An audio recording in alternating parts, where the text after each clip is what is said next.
최근 영국이 중공을 향해 잇따라 강경 조치를 내놓고 있어 향후 대중정책에 냉각 기류를 예상케 합니다. 첫 번째, 중공 무기 개발을 도운 혐의로 영국 학자 200명이 조사를 받고 있다는 소식입니다.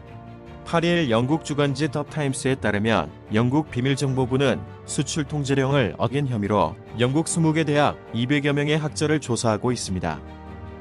이들이 항공기와 미사일 설계, 사이버, 무기 등 선진 군사기술의 연구 성과를 중국 공산당에 넘겼다는 혐의입니다.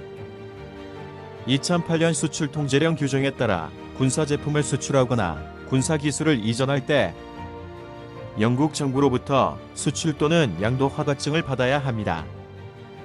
더 타임스는 소식통을 인용해 조만간 수십 명의 학자를 법정에서 만날 수 있을 것이라며 이들 중 10%만 기소되더라도 20명의 학자가 중공의 슈퍼무기 제조를 도운 혐의로 투옥될 것이라고 전했습니다.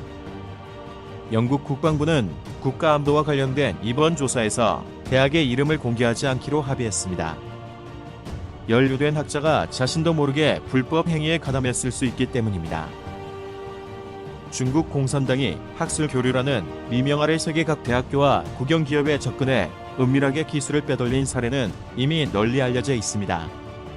민간 싱크탱크 시비타스 연구 보고서에 따르면 영국 대학 20개와 중국 대학 29개, 군사, 관련 기관 9곳, 무기그룹이 업무적 거래로 연루돼 있습니다. 양국 연구팀이 진행한 프로젝트에는 핵무기 프로그램, 초음속 미사일 개발, 레이더 교란 시스템, 로봇 테크놀로지, 우주선 및 스텔스 차량 등이 포함되어 있습니다. 영국 안보국은 이러한 최첨단 기술 연구가 중국 공산당에 의해 대규모 살상 무기 또는 정치적 반체제 인사나 소수민족을 탄압하는 데 사용할 가능성이 있다고 우려했습니다. 신뢰를 들면 양국 연구팀은 최대 속도 마하 5를 넘는 극초음속 미사일 개발에 협력했으며 그 결과 중국의 신형 극초음속 탄도 핵미사일 둥펑 17을 탄생시켰습니다. 전 세계 어느 지역이든 한두 시간 내 타격이 가능해 전쟁의 판도를 바꿀 수 있는 살상 무기를 중국에게 안겨준 것입니다. 또한 맨체스터 대학과 중국 전자과학기술그룹은 감시 통제 기술을 공동 연구해 왔습니다. 그러나 2월 초 영국 의회 외교위원회가 이 연구에 대해 위구르족 박해에 사용될 수 있다는 경고 서한을 보낸 후 감시 통제 기술 프로젝트가 일부 중단됐습니다. 영국의 방송, 통신 규제 기관이 중국 관영 CCTV의 대외 선전용 매체인 CGTN의 면허를 취소했습니다. 영국 정부는 지난 4일 CGTN은 궁극적으로 중국 공산당이 통제하고 있기 때문에 면허를 보유할 수 없다고 밝혔습니다. 이번 조치는 중국에서 사업하던 피터 험프리가 CGTN 방송의 범죄를 자백하도록 강요받았다는 고발에 따라 이루어졌습니다. 피터 험프리는 2014년 중국 상하이에서 컨설팅 회사를 운영하다 개인정보 불법 수집 혐의로 징역형을 살았습니다.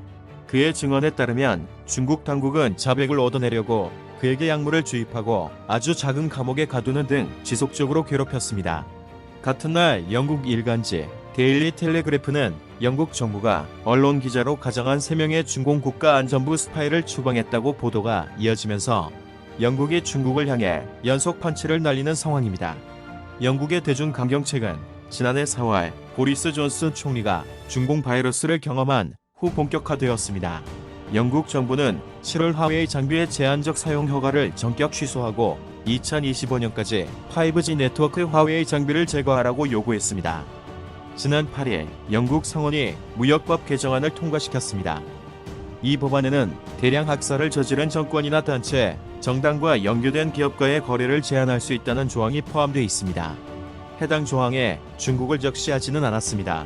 지난 4일 영국 BBC 방송은 신장의 재교육 수용소에서 조직적인 고문과 성폭행을 당했다는 위구르 여성들의 증언을 보도했습니다.